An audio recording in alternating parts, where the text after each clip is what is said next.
xalq artisti Ənvər Həsənov vəfat edib. Manset Azapaya istinadən məlumat verir ki, bu barədə onun ailə üzvləri məlumat verib. Əlavə edək ki, xalq artisti Ənvər Həsənov yanvarın 10-da saat 10:15-də halının pisləşməsi səbəbilə Xəzər Tibb Mərkəzinin terapiya şöbəsinə hospitalizasiya edilib. Ona dəqiqləşdirilməmiş anemiya diaqnozu təyin edilib və ilkin zəruri tibbi xidmət göstərilib. Yanvarın 17-də vəziyyətinin ağırlaşması səbəbilə pasiyent reanimasiya şöbəsinə köçürülüb. Aparılan diaqnostik müayinələr nəticəsində ona kəskin işemik insult diaqnozu təyin edilib. Yanvarın 18-də vəziyyəti stabilləşən xalq artisti tibb müəssisəsinin nevrologiya şöbəsinə köçürülüb.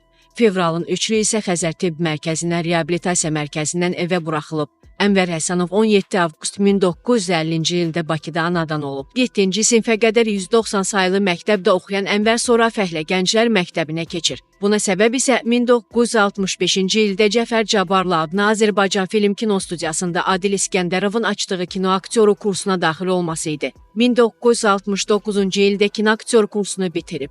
1969-70-ci illərdə Min Əliyev adına Adilin kino və dram aktyorluğu fakültəsində təhsil alıb. 1965-ci ildən Azərbaycan Film Kinostudiyasında çalışır. Ənvər Həsənov gənc yaşlarından kinolara çəkilməyə başlamışdı. Xüsusilə O 7 oğul istərəm filmində Cəlal, Dərviş Palisi partladır filmində Şahbaz, Babək filmində Tərxan, Atları yəhərləyən filmində Sirac, Uşaqlığın son gecəsi filmində Murad və başqa maraqlı obrazlar yaratmışdı. O, həyat yoldaşı aktrisa Möminat Qurbanova ilə Dərviş Palisi partladı və Atları yəhərləyən filmində rol almışdı. Rejissor kimi Haray Xocalım, Haray Tələb və Hacı Zeynalabdin Tağıyevdən bəhs edən Sönməyən Çıraq sənədli filmini çəkmişdi.